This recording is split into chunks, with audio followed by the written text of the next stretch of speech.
Hallelujah. See, I need you to understand that we praise God for who He is to us, but we worship Him for who He is to Himself. Because there are some features that are peculiar to Him. See, we do not know God in His entirety, but our lack of His knowledge or our lack of our knowledge of Him does not limit Him to His knowledge of Himself. Uwabona nje abantu bathi no siyamazi usibusiso unje nakanje but angakuthinti lamagama ngoba wena uyazazi. Abantu abathinteka ngezinto ezikhulunywa ngabo ngabanye ngabantu abangazazi. That when God has not come through for us in the manner in which we expected, singale, God remains God. He does not then abandon Himself because now the human race has considered Him to be useless. And so I want to challenge you that when we praise God, and I just want to encourage, that when we praise God, we praise Him for who He is to us. And David says, He is my way maker. And I praise Him because He makes a way where there is no way. He says He's Jehovah Jireh. He gives when there is no provision. But He is also a God that is capable of being silent. And Lazarus, the Bible says he dies. And the Bible makes it clear he was a friend of God. I just want to encourage. I know that Corona has been terrible. Corona has been bad to a lot of people. Some people lost jobs. Some people lost loved ones. We lost a lot of things. But even in the midst of our losing, God remains God. And if you cannot praise Him for what He has done for you, praise Him for who He is. I struggled today to put on an outfit. This is not my best look, but I couldn't fit in most. And Happy New Year. I think since the lockdown, this is my first time I find myself in an establishment that is a church, a building. But I have prayed, I have preached in Zambia, I have preached in Harare, I have preached in Benoni, I have preached all from the comfort of my own home. Thank you, Lord.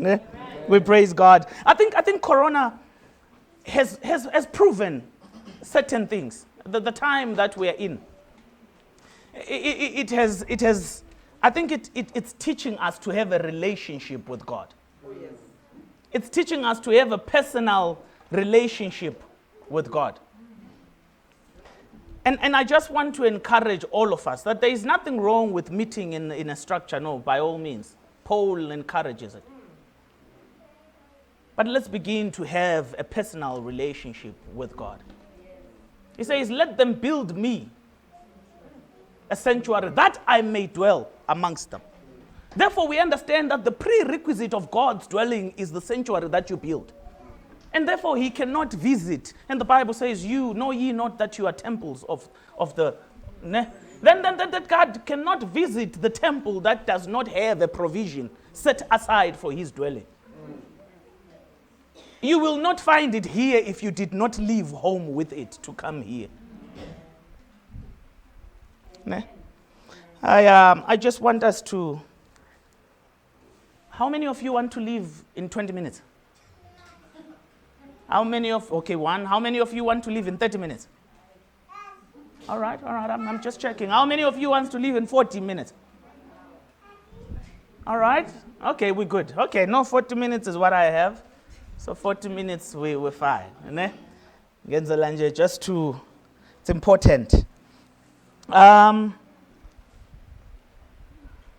Soul Impact. The leadership of Soul Impact, the members of Soul Impact. May the good Lord bless you. You have no idea the impact that you have in our souls. I think there has never been a group that has a name that is more precise than you guys. When I came here, I didn't have a title for my message. And I didn't know who I was speaking to. Sometimes we compress God into a title. And so I say to myself, God, give me whatever, and as I preach, let the word become whatever it becomes to whoever it becomes. Paul says, I have become all things to all men in order to save some. And then to the weak I've become weak, to the strong I've become strong. And I ask God, and I say, God, allow the word to become whatever it can be to anyone. But as I was listening to the song Angisoze, ngakushiya, I think I got myself a title for my message. That the Lord responds to our circumstances and he says, Angisoze, ngakushiya. I want us to look at the book of 1 Samuel chapter 3 verses 1 to 10. 1 Samuel chapter 3 verses 1 to 10. If you have found it, I can read. Samuel is just after Ruth. 1 Samuel 3 verses 1 to 10. 1 Samuel 3 verses 1 to 10. Are we good? All right. It says, now the boy Samuel ministered to the Lord before Eli.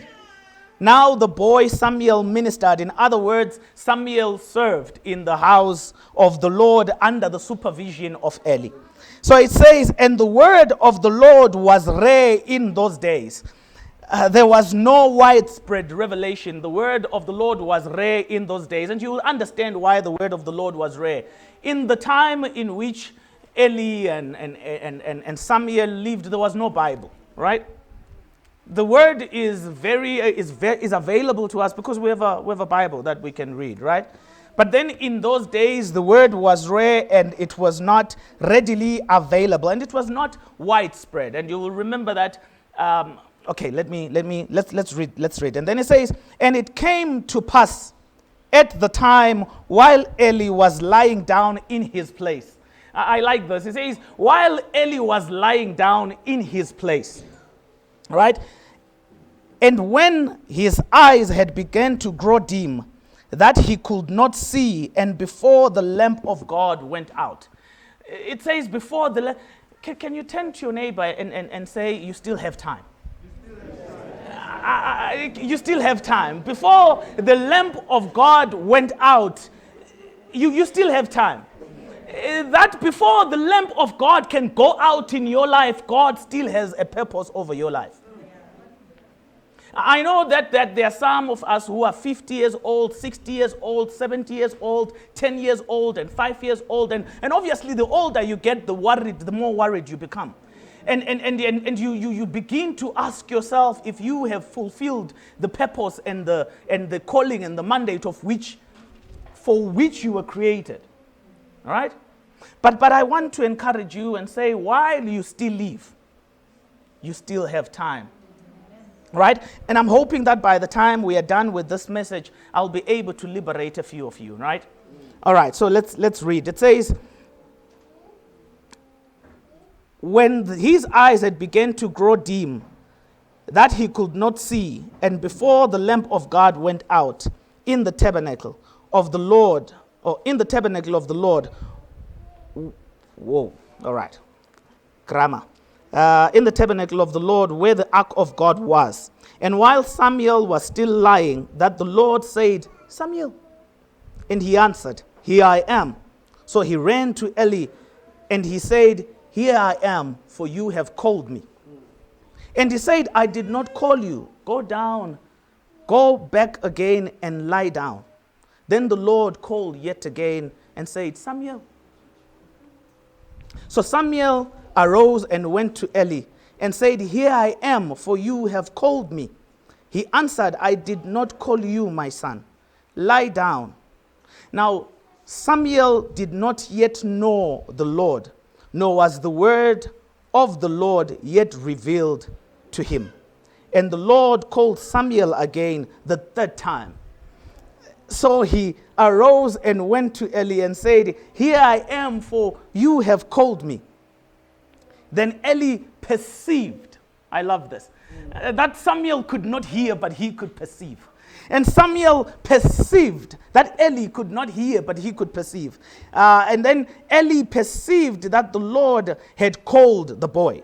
Therefore, Eli said to Samuel, "Go, lie down, and it shall be, if he calls you, that you say, 'Speak, Lord, for your servant hears.' So Samuel went and lay down in his place." And he lay down in his place. Now the Lord came and stood and called as in other times and said, "Samuel, Samuel." And Samuel answered, "Speak, Lord, your servant hears." Let us pray. Father, we thank you for the privilege to sit at your feet. Feeble as we are, that we can teach your word. Father, you know as well as I do that I need this word as well as the people that I'm teaching to. It is just your grace and your favor that I find myself on the other side of the pew. And for that reason, use me now and forevermore. Give me eloquence of speech and clarity of mind. And may this word reach the people that you want it to reach. May it encourage someone. May it call someone. May it cause a turning around for someone. All this I ask in the mighty name of our Lord and Savior, Jesus Christ. Amen. Amen. I struggled with this word because I felt that there's just so much to go through in 45 minutes. Given a choice, we'll probably do a series for about 3 weeks, obviously one each week, so that we could just give or do justice to the Word of God. But then I also understand that I do the preaching, it is God that does the conviction. So may the good Lord do for himself what he intends to do. Now, as I was reading this word, I had an interesting scenario. Or have you ever received a WhatsApp message or an SMS where as you go through the WhatsApp, you can tell that the person that sent you the message knows you, but somehow you do not have their number on your phone. And you do not know who this person is. See, when you call me Pastor K, I know what's umsebenzi lo. If I give you time, you will tell me which church you come from and what you want. But then when you call me Stuart, I know but when you call me Spusiso, then I worry when I do not have your name on my number, on my phone. When I don't have, then the first thing that I do is I'll ask my wife and I'll give her the number. "Babe, do you have an idea who this person is?" And if she doesn't know, back to square one, and I send to Mne, "Do you know who this person is?" And Mne doesn't know, I still do not know. I send to Tuma, "Do you have an idea who this person is?" Because I am running away from being rude and say, "By the way, who are you?" All right? But then God, when God speaks to us, God is a mysterious God that speaks to us in a manner that when God speaks to us and when we speak to us, how do we know that it is God that is speaking to us? I have heard so many times men of God stand in front of the church and say, "I heard God say." And I wonder, as also a man of God, I do not know how do I know when God is speaking to me and I am speaking to myself? That when we pray and we kneel down and we pray and we say amen, do we take time to listen to him responding to our prayer, or we say amen to the things that we want? Are we saying amen to our words, or are we saying amen to his response? So in our prayer, are we responding to God or are we commanding God? And so I began to wonder. And I said, is it possible that God speaks to us, but because we cannot discern, his voice from our voice, we walk away and we run to the wrong person. The Bible says every time when Samuel heard the voice, he ran to Eli. That when we are called by God, we run to the people.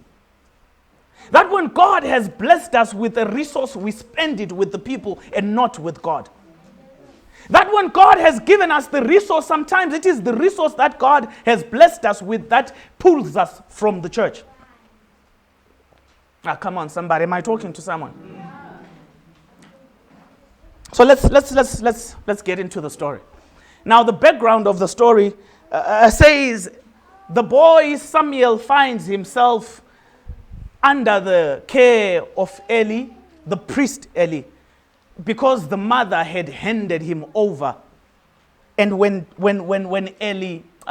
Hannah prayed, she prayed and said, God, if you can give me a male child, when you have given him to me, I will give him back to you. How many times have we asked for things from God? And we make all sorts of promises that I know this because I have made those prayers. Where I say, God, if you give me this, I will. But as soon as God gives you this, you are out. And the Bible says, Hannah says, God, if you give me a male child, I will make sure to give him back to you. How many times have we prayed for children that we have not bothered to dedicate to the Lord?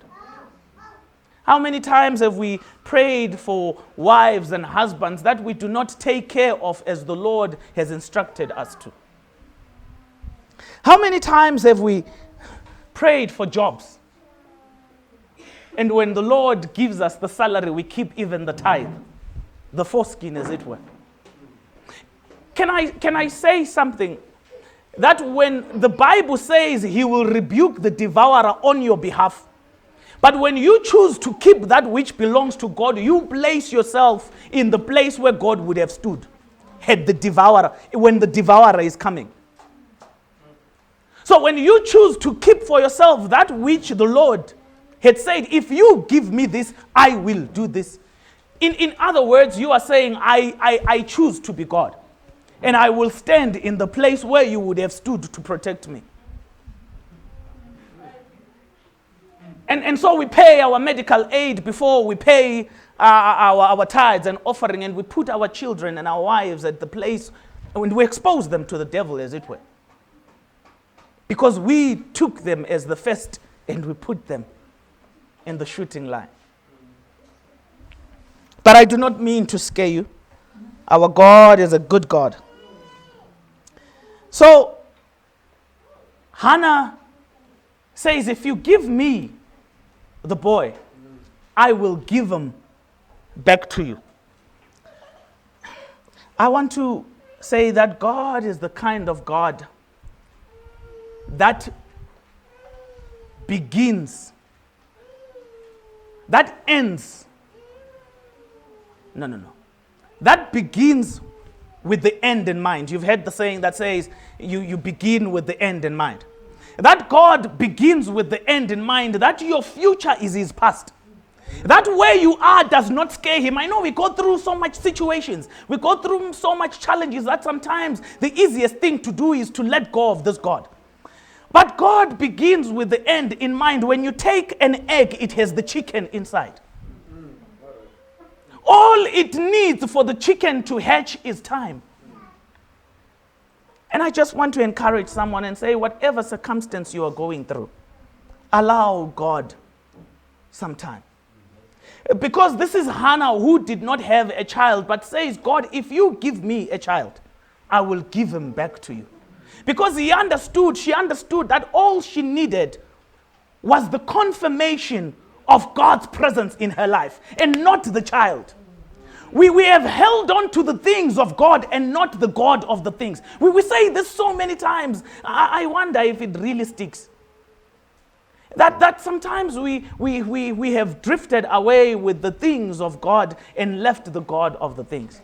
But Hannah understood that if I have God, I can have more children. So God, if you give me as a proof that you are with me, I will give it back to you.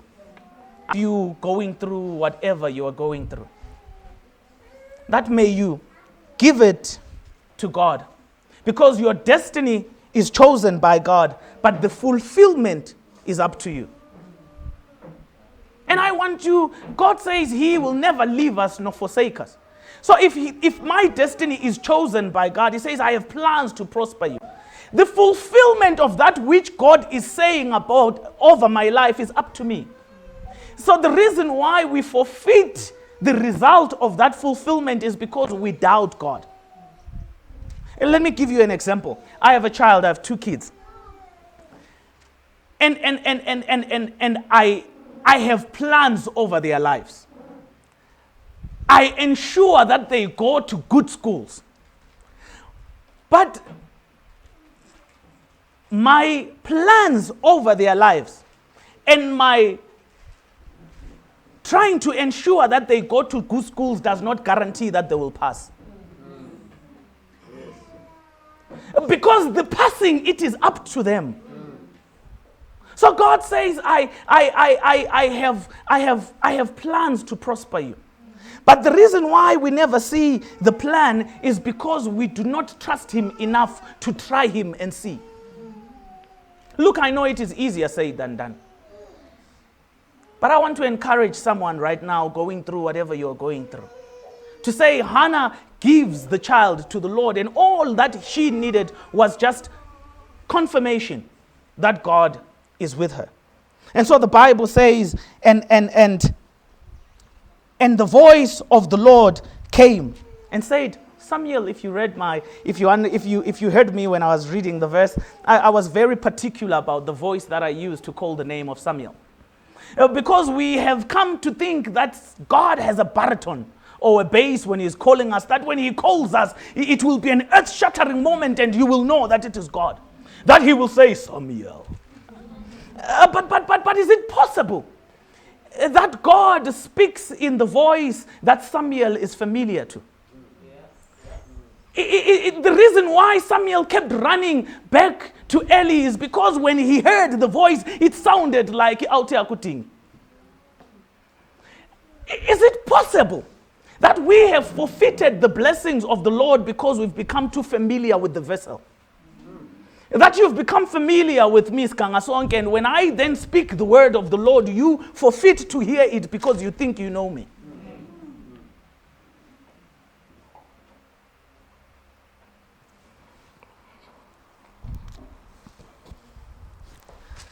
And so, the voice of the Lord speaks, and it calls Samuel in a voice I want to believe that was familiar to him. This is why he kept running to Eli. And I want to think that to a certain extent, the black man has been robbed of his identity. That to a certain extent, if an angel came to you, a pusheni in the form of your grandmother, your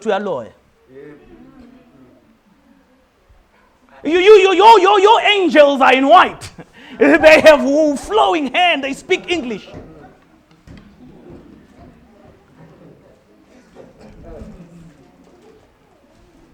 But is it possible that God speaks to you in that which is familiar to you? Yeah. That you have forfeited the blessings of God because you are seeking for that which is earth-shattering.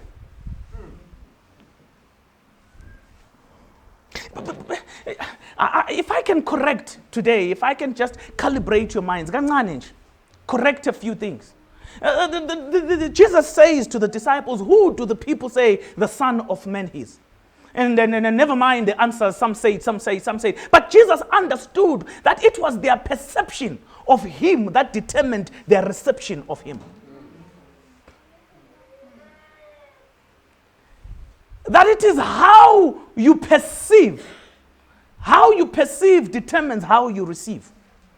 That sometimes we forfeit, therefore, because we think that faith is a lever. Come on, somebody. Faith is not a lever. If I sizzle up and down, faith is a lever. If faith was a lever, it would be like this. Then I have, this is my burden. And we think faith is a lever. And as I pray, God will lift my burden. Because in your eyes, faith is a lever. Faith is a lens. Faith is purely a lens. How you see determines how you receive. It is not a lever, because sometimes God changes the circumstance. Sometimes he leaves it alone. Okay. So if you then expect faith to be the lever that will tilt the scales, you will hate this God when he chooses to be silent. And I praise the Lord for you, my sister, that our faith is encouraged when we can hear such testimonies. Amen. But I think Christians, let's also expect him. I listened to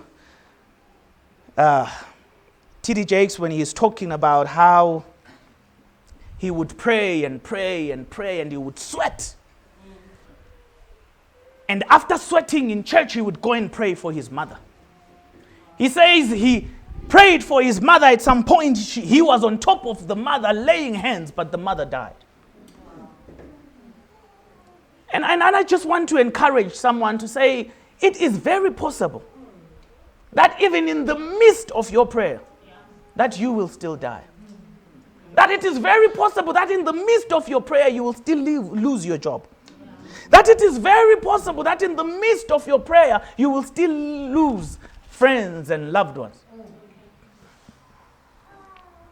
And so, the Bible says, and God called Samuel. And every time when he went to Samuel, every time when Samuel went to Eli, Eli would say, go back and lie down. Notice with me how Eli remains in his place. I love this. The Bible says, and it came to pass at that day that Eli was lying down at his place. That Eli understands that this is your journey. He remains in his place. That true freedom is one governed by boundaries. That when I drive on the left lane and you drive on your left lane facing the other side, then we have freedom to move within the lanes, but within the borders of our parameters. Am I making sense to someone? That sometimes we get jealous of each other. And you are bothered by what someone is doing, and you fail to realize that it is not your place. So much that when God brings that which belongs to you, you are not here because we are wakapa. My grandmother used to say,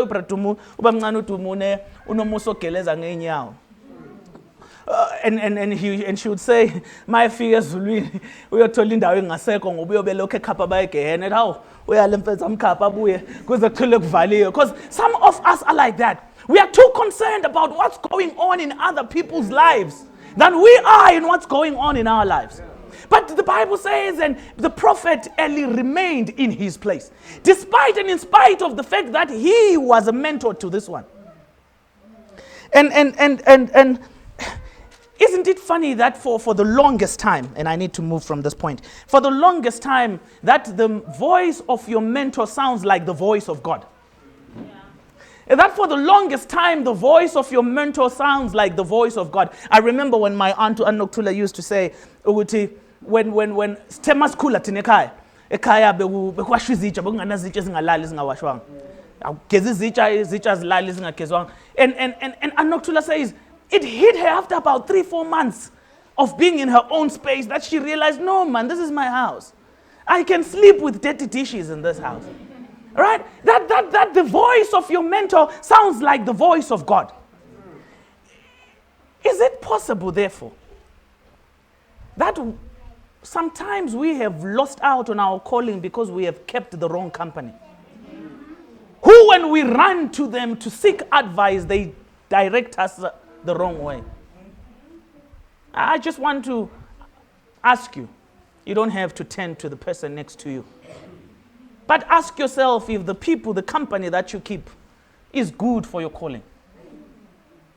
That if you are indeed a child of God, set aside, blood-washed, sanctified, sanctioned for the call of God, is the company that you are keeping conducive for your calling? And so the Bible says, let us move in verse 7. I like verse 7. Verse 7 says, where are we? And now Samuel did not yet know the Lord, nor was the word of the Lord yet revealed to him. Right? Now, this does not refer to the general religious knowledge, right? But rather the experience through personal revelation, right? Because if you think about it, Samuel knew the Lord. Samuel worked in the tabernacle. He's the one that opened the tent for the people to come and pray. He's the one that would switch on the lights of the menorah. The Bible says before the lamp of God went out, meaning that the lamp was on at night. So Samuel would be the one that would switch on the menorah. The menorah is that lamp that has 7 sticks. We know it, dang it. All right. And so definitely Samuel knew God, but he did not have a personal revelation of God. That is it possible?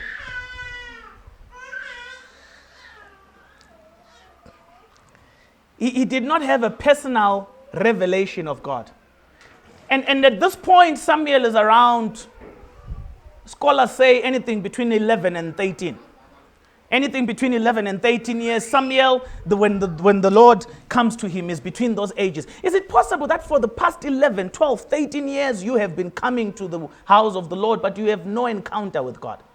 That you do not know God for who he is? That you have been coming to church because it is a tradition, it is a religion.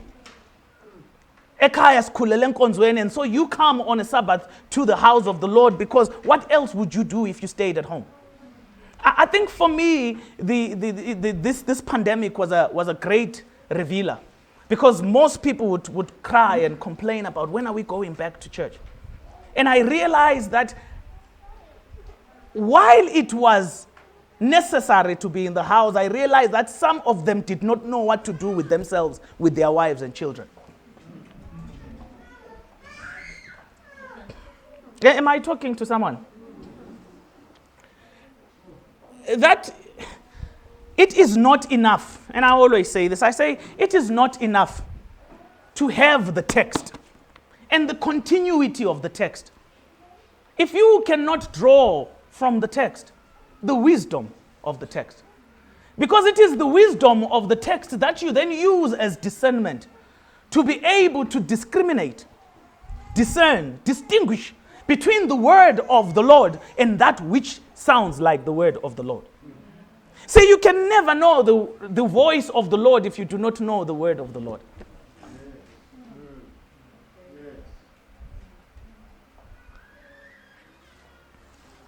So most of us have become scholars of the Bible. We can argue about who said what in the Bible, and we can tell the stories.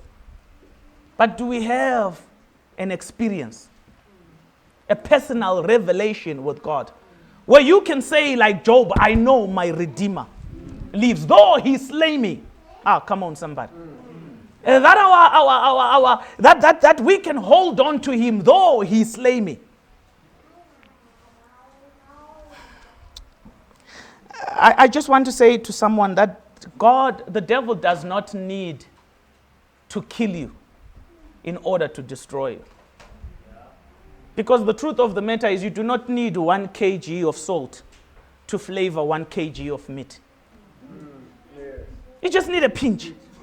And all the devil needs to do in some of our lives is to just throw a pinch. Then you stop coming to church.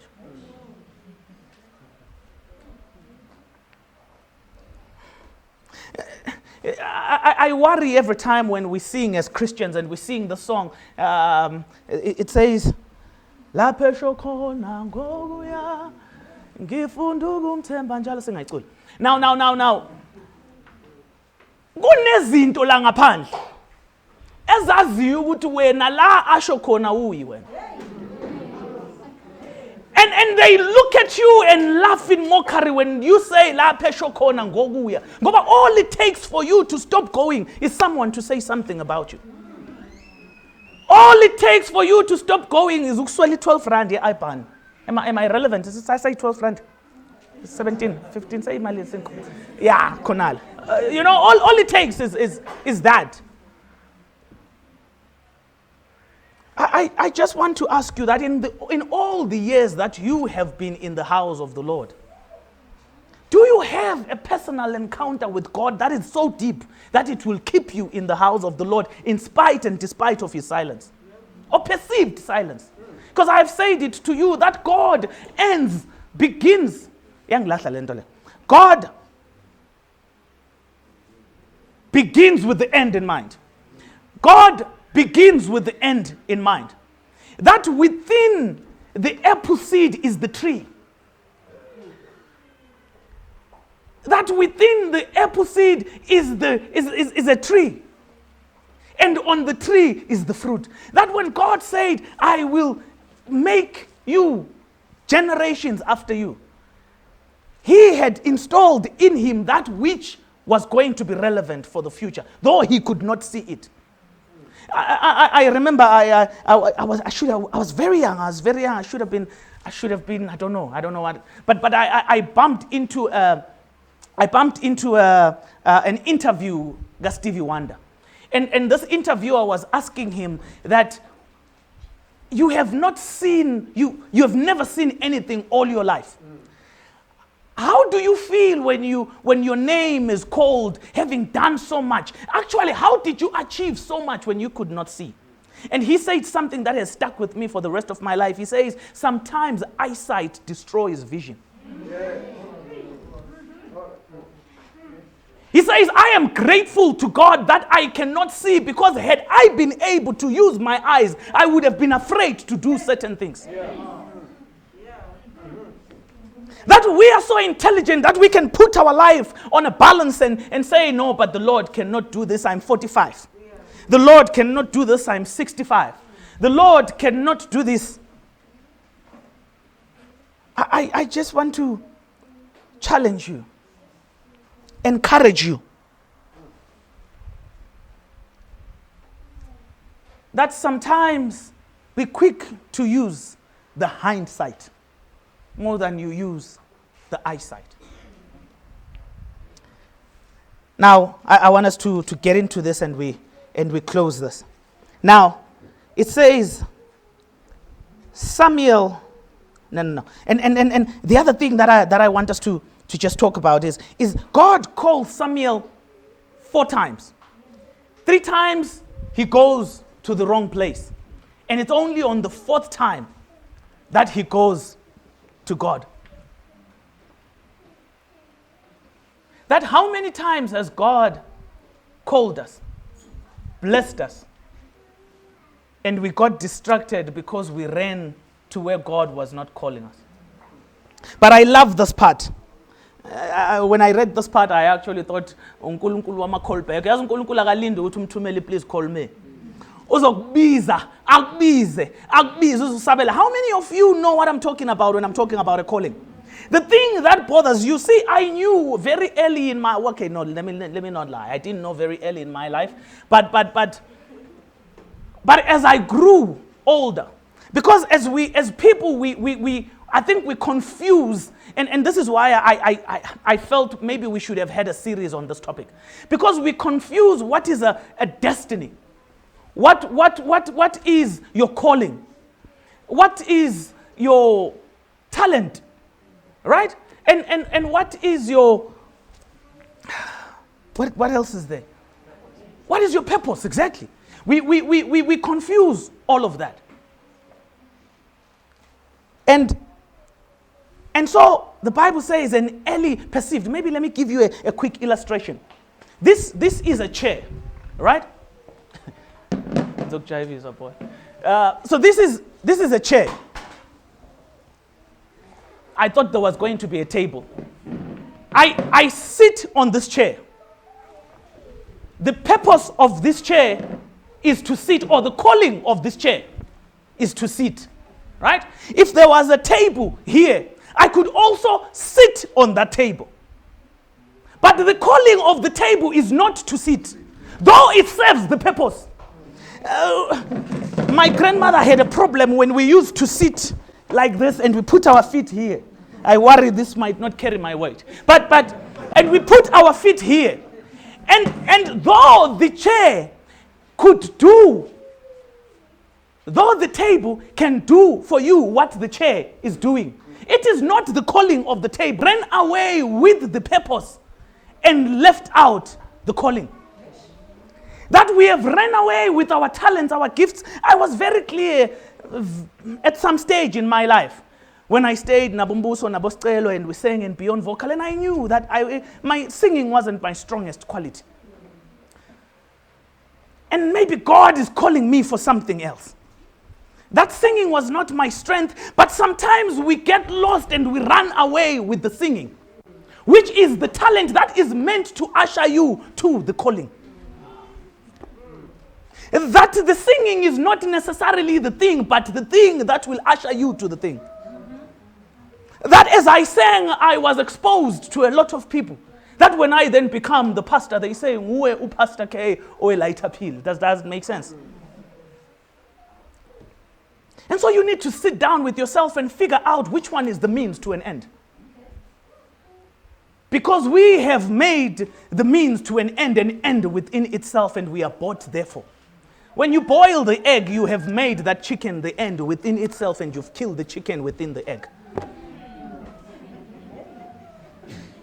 And some of us have boiled our callings, as it were, to satisfy the temporary hunger.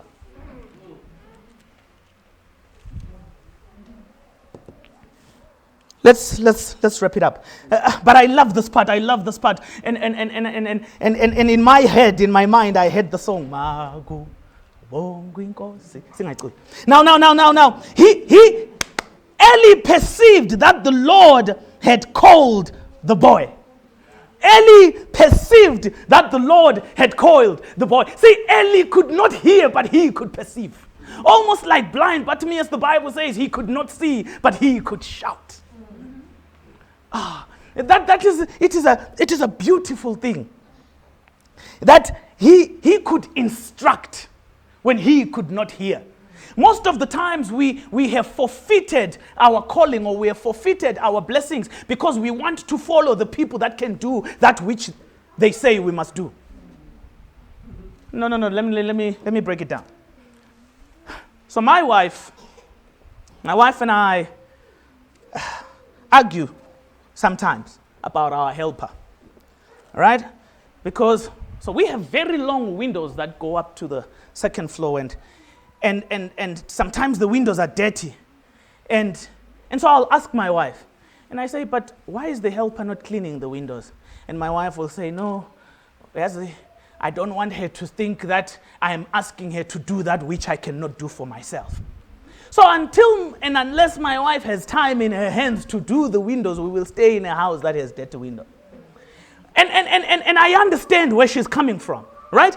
But I think typical of human beings, we always think that the person that can tell me what to do is the one that can demonstrate that they can do what they say I must do. And we forfeit the gift because the Bible says Eli could hear, but Eli could perceive. He could discern, but he could not hear. That so many times we then forfeit the blessing because we want to hear from the man who is upright. And the sinner like me tells you to leave your sin. And yet we do not compare sins. We compare salvation. This is why heaven is happy when we compare salvation, not sin.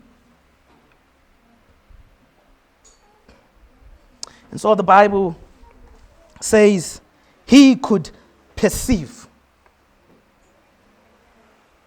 And as he perceived, he instructed the boy that should you hear, the next time when you hear, say, "I am here. Speak, Lord, I am here." I'm closing. I just want to stay on the last part. The Bible says, so Samuel went and lay down in his place. If you know the passage of scripture, you will know that it comes at a time when the Lord, when you go to verses 11, you will actually learn that when God came to Samuel, he gave him a revelation that was condemning Eli nomndeni wakhe. But Eli is not jealous of the boy who clearly is coming to take over. And neither is the boy ashamed to speak the truth, despite the fact that this man has made him who he is. Many times we have compromised the word of the Lord because we are worried about who is in the presence. We are worried about who is in our midst. I remember this one time I was called to come and speak, or to speak with ANC, and this guy said to me, I need you to speak, but do not say anything about God. And I went and I spoke, and I didn't say anything about God, but I spoke about the principles of God and never mentioned God. And as I confess this to you, I'm ashamed of it. Because we ought to be the kind of people that say, no, if you do not want me to then mention this God, then I'm not coming. That we would rather be unpopular and be effective rather than be popular and ineffective. That's the English, right?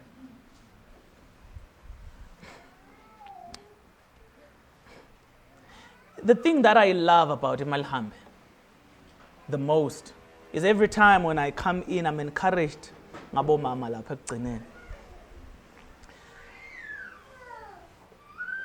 Because for me, it tells me that it is important to have an establishment where there is a balance between the youth and the older ones.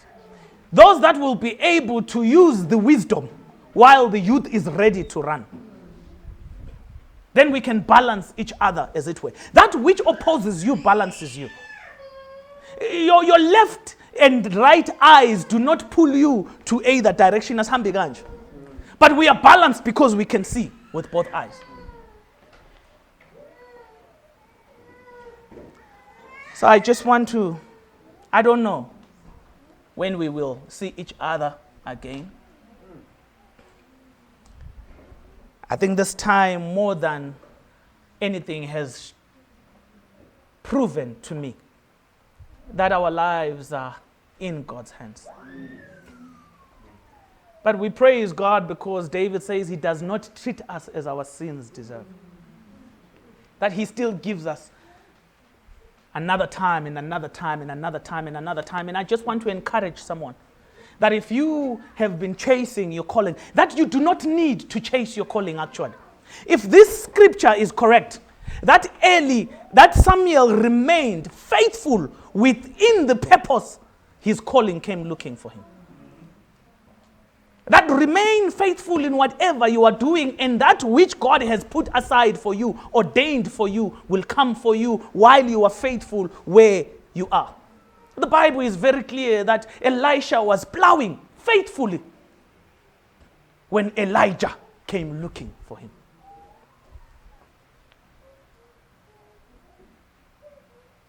Remain faithful in that which God has exposed you to do. And maybe this is why the Bible says, that which your hand findeth to do, do it with all your might. Because as you do that which your hand has found to do, your calling will find you. If there is any amongst us that are saying, God, I don't know what my calling is. I hear about this calling. I hear about this purpose. I hear about this thing, but I don't know what it is. Help me. Align me. And the alignment comes in a lot of ways. It comes through people that will align you, contacts that will make you a better version of yourself. Everything that you are is because of what you know. If you should become any better, you need to surround yourself with people that know slightly better than you. And that's how we grow, as it were. Infectious bacteria is attracted to stagnant water, where there is no movement. Right? And we can begin to grow each other, as it were. If you are saying, God, I do not know what my calling is, or Lord, I know my calling, but I do not know how to get there. Align me, therefore, that by the time this lamp goes out over my life, I would have served my purpose. If you are here and you want to pray that prayer with me, I want to ask you to stand. My elder, please pray for us, yes. It's not for all of us. I don't want you to feel an obligation to stand.